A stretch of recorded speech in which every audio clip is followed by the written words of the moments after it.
Assalamualaikum warahmatullahi wabarakatuh. Kita awali kajian kita dengan baca basmalah. Bismillahirrahmanirrahim. Alhamdulillahirabbil alamin wa bihi nasta'in ala umuri dunya waddin. Asyhadu an la ilaha illallah wahdahu la syarikalah wa asyhadu anna Muhammadan abduhu wa rasuluh. Allahumma shalli wa sallim wa barik ala Muhammadin wa ala alihi wa ashabihi ajma'in. Alhamdulillah, puji syukur kita haturkan kehadirat Allah SWT yang membangunkan kita pagi ini dalam kondisi sehat dan memudahkan kita untuk melangkahkan kaki ke masjid ini, melaksanakan sholat subuh berjamaah. Insya Allah kita juga lanjutkan dengan dzikir dan thalabul ilmi. Mudah-mudahan apa yang kita lakukan hari ini menjadi catatan amal soleh untuk kita semua, diberkahi semua urusan kita, dimudahkan urusan kita, dan insya Allah menjadikan hari ini lebih baik daripada hari-hari sebelumnya. Salawat dan salam kita sampaikan kepada teladan kita Rasulullah Muhammad Sallallahu Alaihi Wasallam, keluarga, sahabat dan seluruh pengikutnya yang istiqomah mengikuti sunnahnya. Mari kita dzikir pagi bersama. A'udzubillahi minasyaitonir rajim. Bismillahirrahmanirrahim. Allahu la ilaha illa huwal hayyul qayyum la ta'khudhuhu sinatun wa la nawm lahu ma fis samawati wa ma fil ard man dalladhi yashfa'u 'indahu illa bi'idnihi ya'lamu ma baina aydihim wa ma khalfahum wa la yuhituna bi syai'in min ilmihi illa bima syaa wasi'a kursiyyuhu samawati wal ard wa la ya'uduhu hifdhuhuma wa huwal 'aliyyul 'azim. Bismillahirrahmanirrahim. Qul huwallahu ahad, Allahus samad, lam yalid wa lam yulad wa lam yakul lahu kufuwan ahad. Bismillahirrahmanirrahim. Qul a'udzu birabbil falaq min syarri ma khalaq wa min syarri ghasiqin idza waqab wa min syarri naffasati fil 'uqad wa min syarri hasidin idza hasad. Bismillahirrahmanirrahim. Qul a'udzu birabbin nas, malikin nas, ilahin nas, min syarril waswasil khannas, alladzi yuwaswisu fi sudurin nas, minal jinnati wan nas. Asbahna wa asbahal mulku lillah walhamdulillah la ilaha illallah wahdahu la syarika lah lahul mulku wa lahul hamdu wa huwa ala kulli syai'in qadir.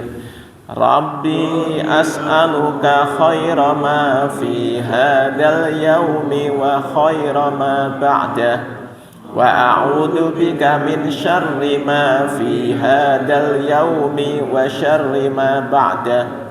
Rabbi a'udzu bika minal kasali wa su'il kibar. Rabbi a'udzu bika min adabin fin nari wa adabin fil qabr. Allahumma bika asbahna wa bika amsayna wa bika nahya wa bika namutu wa ilaikan nusyur. Allahumma anta rabbi la ilaha illa anta khalaqtani wa ana abduka wa ana ala ahdika wa wa'dika mastata'tu a'udzu bika min syarri ma sana'tu abu'u laka bi ni'matika alayya wa abu'u bi dzambi faghfirli fa innahu la yaghfirud dzunuba illa anta.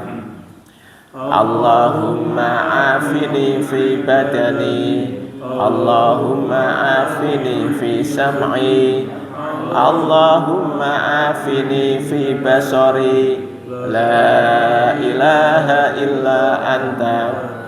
Allahumma inni a'udzu bika minal kufri wal faqr wa a'udzu bika min adabil qabr, la ilaha illa anta. Allahumma inni as'alukal afwa wal afiyata fid dunya wal akhirah. Allahumma inni as'alukal afwa wal afiyata fi dini wa dunyaya wa ahli wa mali. Allahumma astur aurati wa amin rawati. Allahumma fadni min baini yadayya wa min khalfi wa an yamini wa an shimali wa min fawqi wa a'udzu bi adamatika an ughtala min tahti. Allahumma alimal ghaibi wasyahadati fatiras samawati wal ard rabba kulli syai'in wa malikah asyhadu an la ilaha illa anta a'udzu bika min syarri nafsi wa min syarri syaitani wa syirki wa an aqtarifa ala nafsi su'an aw ajurrahu ila muslim. Bismillahilladzi la yadurru ma'asmihi syai'un fil ardi wa la fis samai wa huwas sami'ul alim.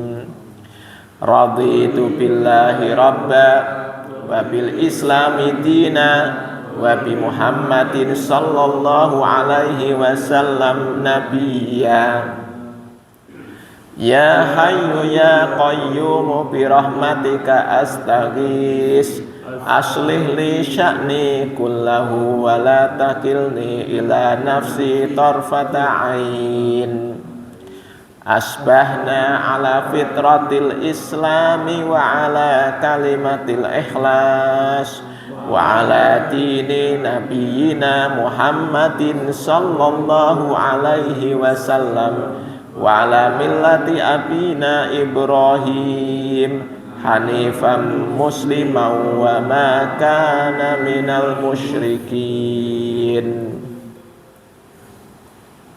Allahumma inni as'aluka ilman nafi'a wa rizqan thayyiba wa amalan mutaqabbala. Subhanallah wa bihamdi astaghfirullah wa atubu ilaih.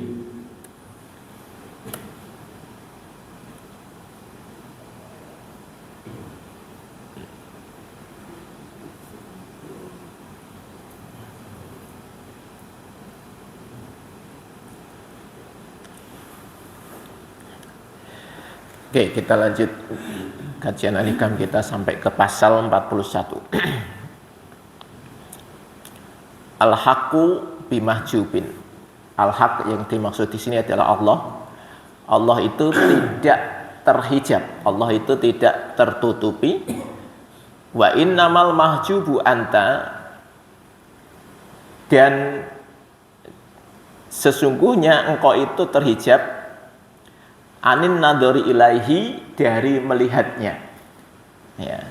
Jadi sebenarnya Allah itu tidak terhijab, tapi pandangan kita lah yang terhijab, gitu ya. Itlau hajabahu syai'un, seandainya Allah itu terhijab oleh sesuatu, lasatarahu mahajabahu, berarti ada sesuatu yang menutupinya. Walau kana lahu satirun, jika ada sesuatu yang menutupi Allah itu, lakana liwujudihi hasira, maka wujudnya itu terkurung. Jadi maksudnya itu kalau kemudian Allah kok terhijab, berarti kan ada sesuatu yang mengurungnya sehingga tidak tidak kita jangkau gitu ya.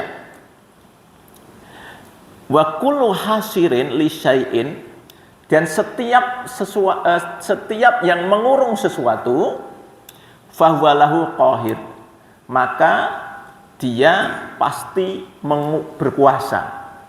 Berarti kalau Allah itu terkurung, berarti Allah terkuasai oleh yang mengurungnya. Wa huwal qahiru fawqa ibadi, padahal Allah itu berkuasa atas semua hambanya. Nah, jadi prinsipnya begini, kalau kita bicara tentang Allah, kita itu sebenarnya tidak ada hijab antara kita dengan Allah. Yang menjadi masalah memang pandangan kita ini terbatas, sehingga kita tidak bisa melihat Allah. Jangankan melihat Allah, kita ini melihat makhluk Allah saja tidak semua bisa kita lihat ya. Misalnya, kenapa kok tidak bisa kita lihat? Karena memang Allah menciptakan mata kita itu memiliki keterbatasan. Mata kita ini bisa melihat karena ada frekuensi cahaya yang bisa ditangkap oleh mata kita, ya kan?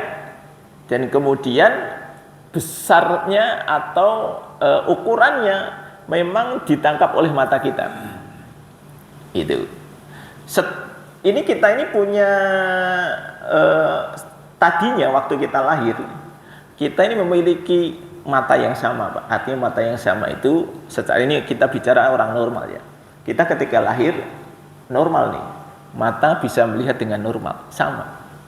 Nanti seiring perjalanan waktu orang itu kemudian mengalami perubahan, ya kan? Ya, ada orang yang memang dikaruniai Allah itu matanya sehat terus gitu ya, sehingga dia bisa melihat jauh pun tidak masalah gitu. Nah, kalau saya itu melihat jauh saja sudah nggak kelihatan itu, sehingga kemudian akhirnya pakai kacamata gitu. Itu pun ketika melihat jelas, sekarang jadi nggak kelihatan, jadi serba salah kan gitu ya. Melihat jauh nggak kelihatan, melihat dekat nggak kelihatan. Lah ini karena apa? Memang Allah menciptakan begitu. Itu baru kita bicara tentang sesuatu yang nampak. Itu ternyata ketika pada kondisi tertentu kita tidak bisa melihat dengan baik, gitu ya. Sesuatu yang nampak ini itu tidak bisa kita lihat dengan baik karena memang keterbatasan indera mata kita. Kita bicara tentang sesuatu yang kecil. Ada misalnya gini, manusia itu gampang kalau kemudian dihancurkan itu tidak perlu oleh sesuatu yang besar. Cukup dengan benda-benda yang kecil, yang itu manusia tidak bisa melihatnya, manusia akan mati. Ya, kalau misalnya kita kemarin itu bicara tentang COVID, maka itu COVID itu kita nggak tahu COVID itu bentuknya apa gitu ya. Coba kalau COVID itu kelihatan, Pak, wah ini gampang itu kita deteksinya. Ya karena kita itu nggak kelihatan. Maka untuk mendeteksi orang terkena COVID atau tidak, itu harus apa? Wah, dilakukan tes dan sebagainya. Ya karena tadi keterbatasan indera kita menangkap sesuatu. Ya, apalagi kita kemudian tadi kita pengen melihat Allah. Ya karena kita memang tidak memiliki kemampuan itu, keterbatasan mata kita. Bukan Allahnya yang terhijab, tapi mata kita yang memang terbatas. Nah, ini yang harus kita pahami. Kalau kemudian dikatakan wa huwal qahiru fawqa ibadih, dan Allah itu maha kuasa, maha qahir, itu artinya memiliki kekuasaan untuk bedanya dengan qadir. Qadir itu melakukan menetapkan sesuatu kan, wallahu ala kulli syai'in qadir, dan Allah itu berkuasa atas segala sesuatu. Nah, bedanya dengan qahir. Qahir itu kekuasaannya tanda kutip memaksa.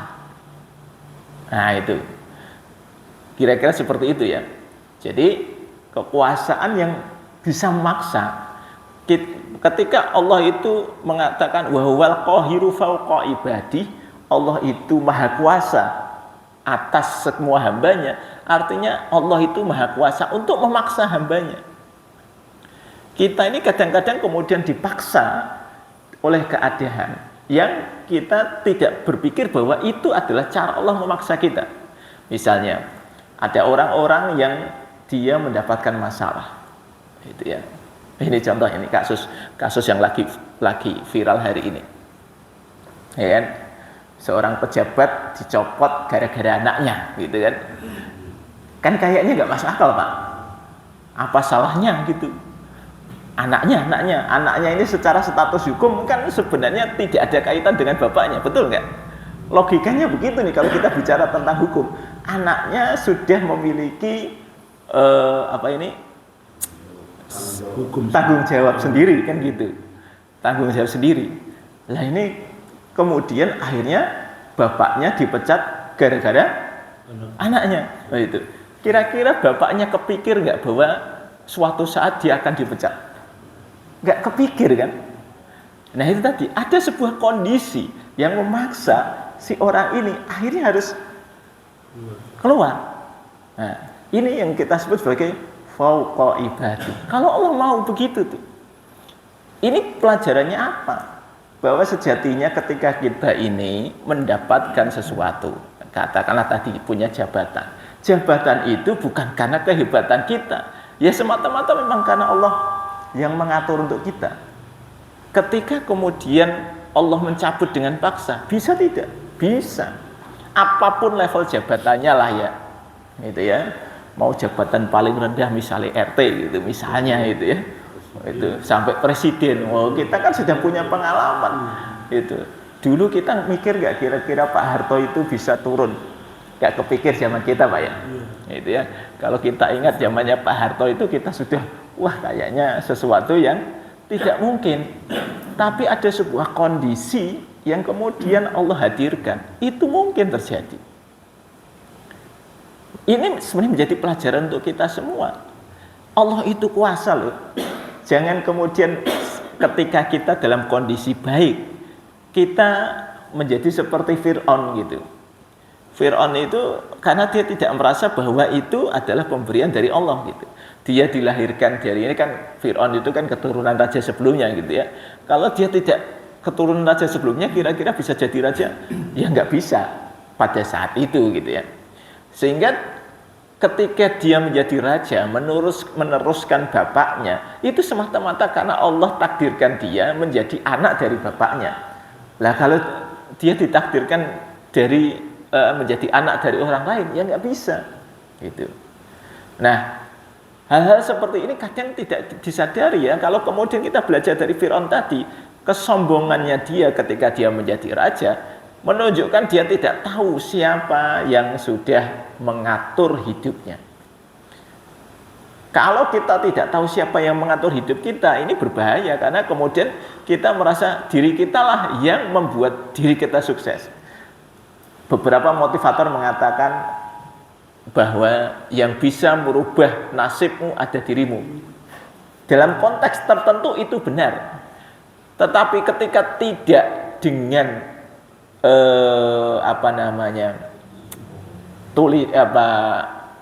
prasyarat, kan ada syarat dan ketentuan berlaku Pak, ya kan?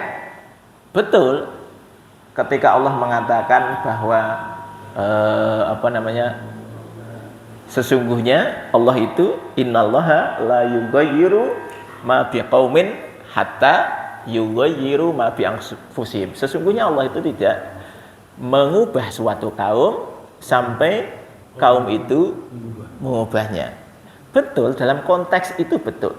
Tetapi sekali lagi ada campur tangan Allah di dalamnya. Kalau Allah tidak mengatur, kita punya usaha, kita punya niat, kita punya sebuah cita-cita. Kemudian kita melakukan sebuah action ya, sebuah ikhtiar. Tapi Allah punya rencana lain. Maka itu tidak akan terjadi. Kalau kita ingat misalnya sejarah ini, kalau kita baca Al-Quran banyak kisah-kisah yang menyebutkan bahwa ada orang-orang yang mau melakukan upaya misalnya untuk membuat orang lain celaka, tapi kemudian dia tidak sampai ke sana. Contoh paling gampang ya mungkin kalau di dalam sejarah Nabi itu, kalau kita lihat ya, perang pertama Nabi adalah perang Badar. Perang Badar itu terjadi di tahun 2 Hijriah pada saat bulan Ramadan, dan di bulan Ramadan itu adalah pertama kali orang Islam itu diwajibkan puasa selama 1 bulan. Kebayang nggak Pak? Sebelumnya ada perintah puasa? Belum ada. Dulu puasanya itu cuma setahun sekali, yaitu puasa pada tanggal 10 Muharram. Ya kan? Nah, perintah puasa itu pada tahun kedua Hijriah. Dan di tahun itu pula terjadi perang Badar. Ini kalau kita posisi kita Pak, kita lagi belajar puasa. Terus tiba-tiba suruh perang. Nah, coba logika dulu nih. Jadi baru belajar, ini kan baru belajar puasa ini. Gitu. Terus tiba-tiba suruh perang. Posisinya ini orang kafir Quraisy itu sudah menyiapkan perang dengan lebih siap daripada orang Islam saat itu. Pasukan orang Islam itu cuma 300-an. Orang kafir Quraisy 1000. Coba. Secara kekuatan militernya, persenjataan lengkap, jumlah personelnya lebih banyak. Jadi ini bukan kemudian sebuah harap. Ini kan orang kafir Quraisy punya kemauan nih kan, punya kemauan ingin menghancurkan orang Islam.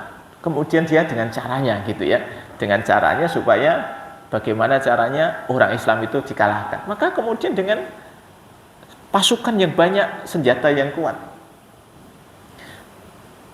orang Islam nggak siap. Maka cuma 300 orang saat itu pasukannya. Dan pada kondisi puasa. Nah, ini sangat berat sekali. Tapi kalau kemudian Allah punya kehendak, ya kan? Yang 300 orang ini ternyata bisa mengalahkan yang 1000 orang. Gitu. Ini kan sesuatu yang tadi betul katanya kan, oh kalau kita ini bisa berubah diri, oh ini sudah pengen berubah nih, orang kafir Quraisy pengen berubah gitu. Bagaimana caranya orang Islam itu dihancurkan dengan pasukan yang lengkap, tapi tetap kalah karena ada kehendak Allah di sana. Nah, itu yang harus kita pahami, bahwa tetap ada kekuasaan Allah yang melingkupi kita. Niat kita merubah diri itu betul, dengan usaha yang maksimal betul, tapi kalau tanpa menyandarkan urusan kita kepada Allah, itu yang akan membuat kita kecewa ketika hasilnya tidak seperti yang kita harapkan. Ya. Jadi perang Badar menunjukkan bahwa kalau Allah mau, yang jumlahnya sedikit pasukannya itu bisa mengalahkan yang jumlahnya besar.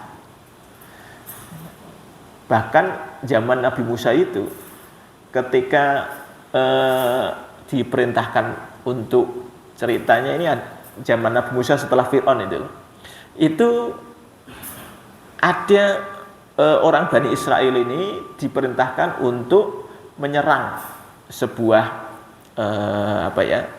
ini ada raja begitu, supaya orang-orang ini nanti Bani Israel bisa masuk ke wilayah tersebut.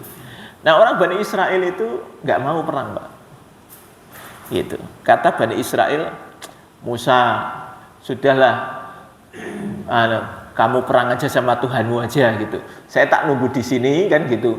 Kamu sama Tuhanmu perang aja. Nanti kalau sudah menang saya masuk. Katanya gitu. Itu kan kebangetan. Jadi orang Bani Israel memang kalau kita lihat sejarahnya itu keterlaluan gitu ya. Jadi Nabi Musa menurut saya orang yang hebat gitu. Bisa memimpin Bani Israel, orang-orang yang mungkin susah diatur gitu ya. Disuruh perang tidak mau perang. Ya kan? Kemudian ada orang-orang yang beriman kepada Nabi Musa mengatakan, saya siap gitu. Karena saya yakin zaman dulu juga ada golongan kecil bisa mengalahkan golongan yang besar. Nah itu contohnya gitu. Ini kesiapan orang-orang itu seperti itu. Di zaman setelahnya, kalau kita ingat ada di perang antara Jalut dan Talut. Nah, Jalut dan Talut itu, jadi ceritanya ada Jalut, seorang penguasa yang dolim. Kemudian orang-orang yang tertindas ini ceritanya, kemudian meminta ulama yang ada di situ. Ya mungkin nabi saat itu. Artinya nabi kan banyak ya. Nabi itu berapa ratus ribu gitu? Nah, jadi nabi itu kan banyak. Nah, ini mungkin salah satu nabi yang memimpin umat ini, kemudian minta ya dipilihkan satu orang pemimpin untuk kita, gitu ya. Maka kemudian oleh Allah diberikan wahyu, yang dipilih menjadi pemimpin adalah Talut. Itu ya. Wah, ini yang komplain, yang merasa darah bangsawan, Pak, karena Talut bukan darah bangsawan. Lah ini kenapa kok dia yang dipilih, bukan kami, gitu. Kira-kira gitu yang dulu punya darah bangsawan, kira-kira begitu. Nah ini juga salah satu kesombongan manusia itu ketika dia melihat nasab gitu. Sebenarnya sekali lagi, ya kalaupun kita itu dilahirkan dari keturunan, katakanlah keturunan bangsawan itu, ataupun misalnya kita itu keturunan nabi misalnya, yaitu ya tergantung bagaimana Allah menilai kita gitu kan. Yang dipilih oleh Allah, yang dimuliakan oleh Allah siapa ya terserah Allah. Yang dipilih saat itu adalah Talut. Maka kemudian Talut mempersiapkan pasukan. Yang tadi melihat Jalut ini kan Jalut ini memiliki kekuasaan yang luar biasa. Maka Talut kemudian menyusun pasukan dengan kekuatan yang ada. Sehingga kemudian dengan kekuatan yang ada itulah si Talut bergerak melawan Jalut. Gitu ceritanya. Ya karena tadi ini sudah dipilih nih berdasarkan wahyu bahwa yang menjadi pemimpin itu Talut. Artinya skenario Allah terjadi di sini. Ya tadi kan kok ada ya ini bukan siapa-siapa kemudian menjadi pemimpin.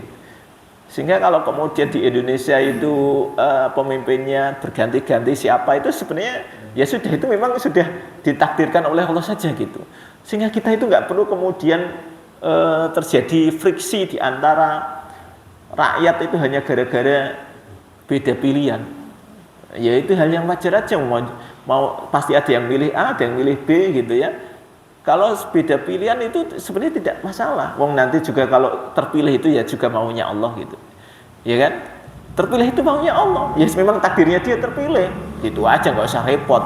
Gitu. Nah, ini sama tadi, Talut terpilih karena maunya Allah. Sehingga kemudian ketika dia berperang melawan Jalut itu tadi, di antara pasukannya itu tadi ada seorang pemuda yang kemudian dengan gagah berani dia kemudian bisa membunuh Jalut. Namanya Daud. Daud ini adalah salah satu pasukan dari Talut yang dalam peperangan tadi dia mampu membunuh si Jalut tadi. Sehingga dari situlah, nah kan karena tadi berarti Daud ini memiliki keterampilan, kehebatan di dalam perang, maka akhirnya Talut menyerahkan kekuasaannya kepada Daud. Nah itu prosesnya Pak. Ini kan jadi sebenarnya ini kalau ini dipikir begini ya, kenapa kok enggak Allah langsung nunjuk Daud? Bisa enggak? Bisa kan? Tapi lewat Talut dulu nih, gitu. Jadi Talut dulu yang dipasang sebagai pemimpin, di dalam proses itu kemudian Talut memberikan kepemimpinan kepada Daud. Padahal kalau kita kan harusnya mestinya mikir begini, kan Daud sudah disetting oleh Allah gitu, ya kan? Kenapa harus lewat ini, gitu kan gitu? Ya itulah kalau Allah memang caranya begitu. ada sunatullahnya. Dan dari situ Daud kemudian menjadi raja. Nah, dan menjadi rasul. Nah, jadi prosesnya itu begitu, Pak. Tidak semua itu ada prosesnya ya. Tidak ujuk-ujuk gitu. Tidak ujuk-ujuk. Kalau kita melihat Nabi Muhammad menjadi rasul di usia ke-40, itu kan prosesnya tidak ujuk-ujuk beliau menjadi rasul, ada settingannya di awal gitu. Kenapa kok baru ditunjuk setelah umur 40? Kenapa enggak di umur 30 gitu? Kan beda dengan Nabi Isa. Nabi Isa begitu lahir jadi rasul. Ya kan? Jadi ini memang ada settingan yang beda-beda di antara para rasul itu, prosesnya gitu ya. Tergantung bagaimana umatnya. Masalah umatnya itu apa? Maka kemudian prosesnya akan berbeda. Nabi Muhammad itu memang disiapkan dengan kondisi lahir tidak punya bapak, ya kan? Terus setelah itu umur berapa? 6 tahun tidak punya ibu, ya kan? Dan seterusnya. Ini memang prosesnya begitu penempaannya. Karena menghadapi situasi umatnya, umat saat itu dan umat setelahnya. Problematikanya itu apa? Begitu juga ketika kita bicara Nabi Musa. Nabi Musa itu menjadi rasul itu setelah melalui liku-liku yang luar biasa. Bahkan beliau pernah membunuh orang. Gitu. Jadi kenapa kok setelah berliku-liku baru kemudian diangkat menjadi rasul? Gitu. Karena yang dihadapi oleh Musa ini ternyata sesuatu yang membutuhkan mental yang besar. Ketika beliau tidak dihadapkan dengan masalah-masalah hidup dulu, beliau mentalnya nggak kuat, Pak. Maka perlu diasah dulu mentalnya. Nah, ini proses Musa menjadi rasul itu tadi dengan awalan masalah-masalah yang besar sampai kemudian beliau menghadapi Fir'aun. Selesai menghadapi Fir'aun, Fir'aun mati. Tidak selesai, Pak. Tantangannya tidak habis. Selesai Fir'aun, ketemu Samiri. Gitu. Masih ketemu dengan Qarun. Gitu. Jadi situasinya memang luar biasa, maka butuh sebuah mental yang luar biasa untuk menjadi rasul pada saat itu. Dan Musa ditunjuk dengan proses perjalanan yang panjang. Nah, apa hikmah yang kita bisa petik dari setiap proses tadi? Pada prinsipnya, kita semua punya proses perjalanan kita sendiri-sendiri, Pak. Dan itu merupakan kekuasaan Allah. Itu kekuasaan Allah. Kita tidak bisa memilih misalnya orang tua kita. Ya, kita dilahirkan dari orang tua kita. Kemudian akhirnya karena orang tua kita seperti apa, akhirnya kemudian kita dididik oleh orang tua kita seperti apa. Terus proses perjalanan itu sampai hari ini kita hidup itu masih proses. Nah, ketika kita memahami proses itu merupakan kekuasaan Allah, disitulah kita ini akan tadi ketemu ya bahwa sejatinya ada yang mengatur hidup kita. Karena ada situasi-situasi tertentu yang kita tidak bisa mengendalikan, dan itu kayaknya jauh lebih banyak daripada yang bisa kita kendalikan, gitu ya. Banyak situasi di dalam hidup kita yang kita tidak bisa mengendalikan, ya karena memang itu maunya Allah begitu. Sehingga ketika kita ini melihat orang dalam situasi misalnya kepleset itu maksudnya dia melakukan sesuatu yang kayaknya nggak benar gitu ya.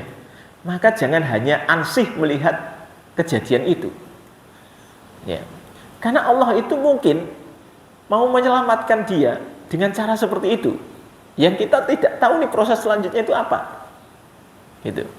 Ada situasi-situasi yang kita tidak tahu, Pak. Di dalam hidup kita kan sering mengalami begitu.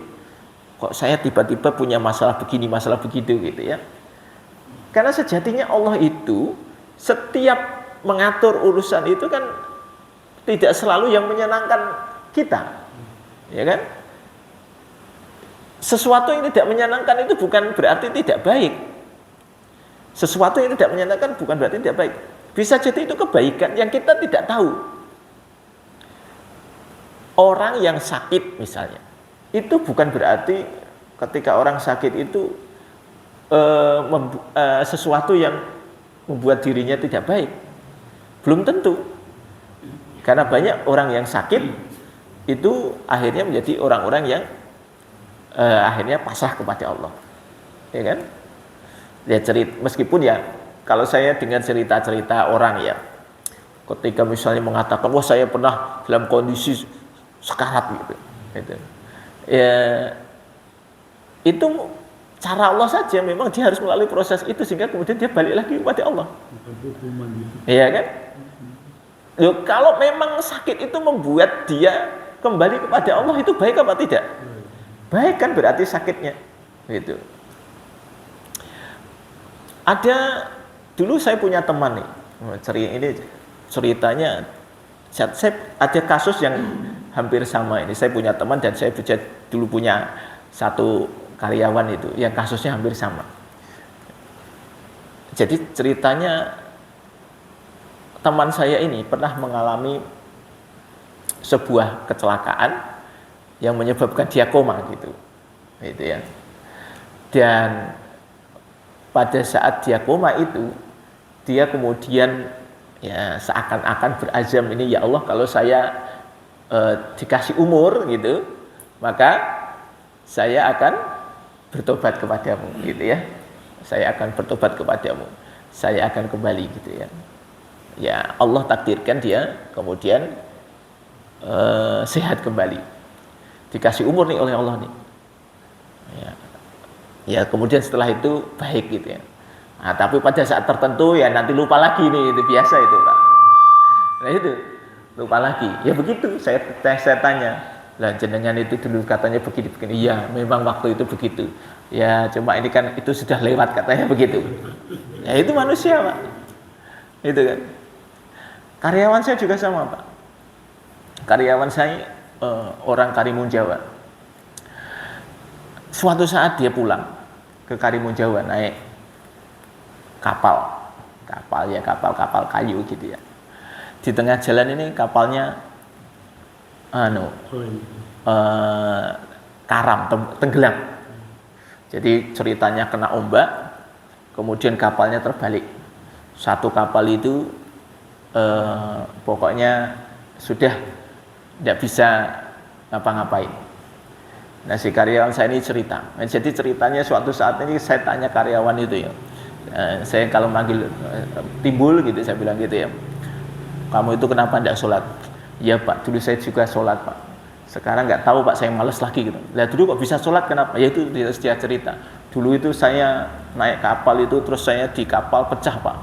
Kapalnya pecah, saya sudah berenang, dan waktu itu karena ada jerigen, saya kemudian megang jerigen itu sampai kemudian ada yang menyelamatkannya. Jadi pada saat itu Pak, dia bilang berapa hari gitu saya di atas laut. Nah sudah ini sudah mau mati Pak saya Pak. Maka saya kemudian ngomong, ya Allah kalau saya masih hidup saya akan sholat. Ya kan? Dia diselamatkan, yang lain mati. Dia diselamatkan. Nah betul Pak, sholat gitu. Nah itu tadi setelah lama nggak sholat lagi gitu ya. Nah itu manusia. Jadi kalau kemudian dia diingatkan lagi dengan sebuah musibah, dengan kejadian-kejadian yang tidak enak, itu kan cara Allah saja. Tidak enak kan kelihatannya, tapi memang kadang-kadang kalau kita tidak disentil oleh Allah, kita mungkin lupa gitu. Maka beberapa kejadian-kejadian yang mungkin tidak enak bagi kita itu, jadikan itu sebagai cara Allah, sebagai cara sayang Allah kepada kita saja gitu. Karena memang Allah itu maha kuasa atas kita. Allah itu maha kuasa. Dan cara sayang itu kan tidak selalu sesuatu yang enak-enak terus gitu ya. Menyayangi itu tidak selalu terus dikasih enak terus gitu. Jadi kadang-kadang harus dikasih tidak enak dalam rangka untuk mengingatkan kita. Ya balik-balik gitu. Maka Allah mengingatkan wala nudziqannahum minal adabil adna dunal adabil akbari la'allahum yarji'un. Allah itu akan memberikan siksa di dunia sebelum siksa nanti yang besar di akhirat, supaya kita itu kembali kepada Allah. Itu rumusnya. Ya, jadi kita ini kalau hidup itu setiap orang punya masalah berbeda-beda, Pak. Kita kan kalau melihat orang kayaknya enak ya, hidupnya lebih enak dari saya, nggak punya masalah, kayaknya saja gitu ya. Itu kan kayaknya. Apa nggak punya masalah? Ya punya. Cuma apakah masalahnya harus diceritakan kepada kita, kan tidak juga ya kan. Setiap orang punya masalahnya sendiri-sendiri, dan masalah itu dibebankan itu ya sesuai dengan kemampuannya. La yukallifullahu nafsan illa wus'aha. Allah tidak akan menguji orang kecuali sesuai dengan kemampuannya. Orang sudah punya takaran sendiri-sendiri, Pak. Nggak usah kemudian kita ini melihat orang lain, wah enak orang itu ya, kayaknya hidupnya begitu gitu, mulus gitu. Itu menurut kita. Kalau ditanya punya masalah, wah pusing gitu, katanya begitu. Gitu kan? Itu kan ya, coba kalau kita lihat, misalnya kita lihat ya, ada artis kaya raya, cantik, wah kurang apa gitu ya. Itu saja pusing gitu ya. Pusing mereka itu. Ternyata mereka pusing punya masalah gitu. Kita kan lihatnya cuma itu aja, cuma yang terlihat gitu. Padahal enggak. Banyak hal yang kita tidak tahu. Setiap orang punya masalah sendiri-sendiri. Itu sekali lagi karena memang Allah berkuasa terhadap manusia. Mau dibikin apapun. Nah, coba bayangkan ya. Manusia itu di dunia saat ini ada 7 miliar. Dan Allah itu ngurusi 7 miliar ini loh. Kebayang nggak sih, Pak? Seorang presiden ngurusi satu negara, bingung. Kalau misalnya stok beras. Wah, stok beras. Wah, itu bingung, Pak. Wah, itu rapat sampai berkali-kali. Itu kira-kira Gusti Allah apa mikire piye 7 miliar itu kudu mangan kabeh. Wah, coba bayangkan, Pak. Itu kalau Allah tidak maha kuasa. Wah, itu bagaimana ceritanya? 7 miliar manusia bisa makan semuanya. Nah, nggak kebayangkan kita itu bagaimana mengatur urusan rezeki. Itu baru ngomong urusan makan, Pak. Rezeki yang berupa makan. Itu kita wah mikirnya jelimet. Tapi nyatanya 7 miliar orang ini yang ada di bumi saat ini makan terus gitu. Meskipun kondisi makannya beda-beda ya, tapi kan makan semuanya. Nah, proses mendapatkan makanan itu juga ada prosesnya. Itu. Misalnya kalau kita misalnya makan dengan membeli beras, ya kan? Kita makan, membeli beras, membeli sayur, membeli ini. Oke. Berarti ini ternyata ada rantai rezeki di sini. Ini cara Allah nih ngatur rezekinya ini. Ketika kita membeli beras, ada rezekinya pedagang beras. Gitu kan? Pedagang beras ini kulaan dari sebelum sampai petani, Pak. Nah, distributor kulaan dari itu kan penggilingan padi. Makan penggilingan padi dari petani. Coba ini rantai rezekinya, Pak.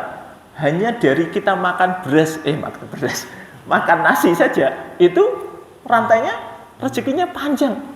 Belum kalau kita makannya di warung. Ya kan?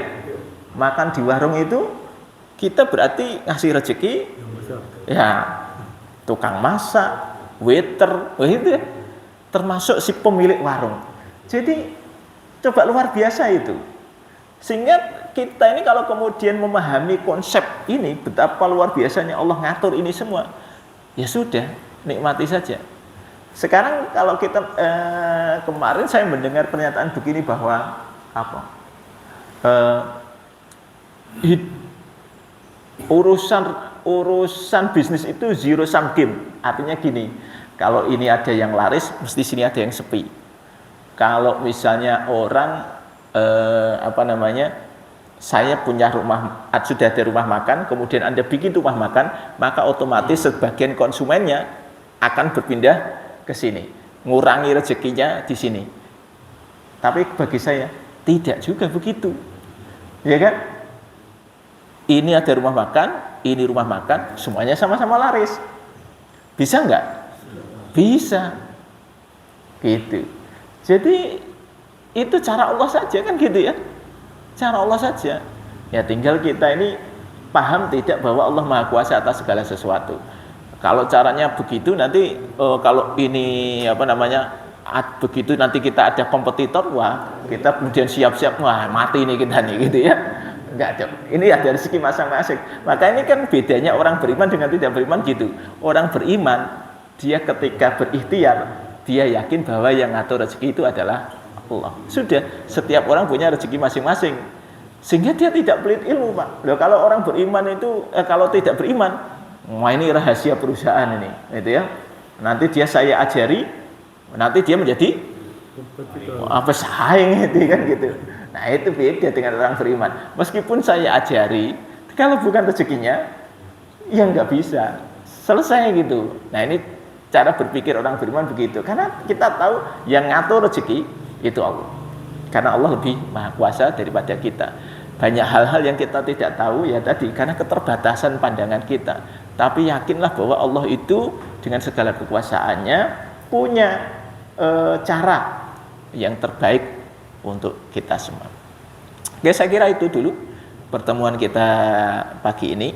Mudah-mudahan menjadikan diri kita semakin bertambah iman kita kepada Allah SWT.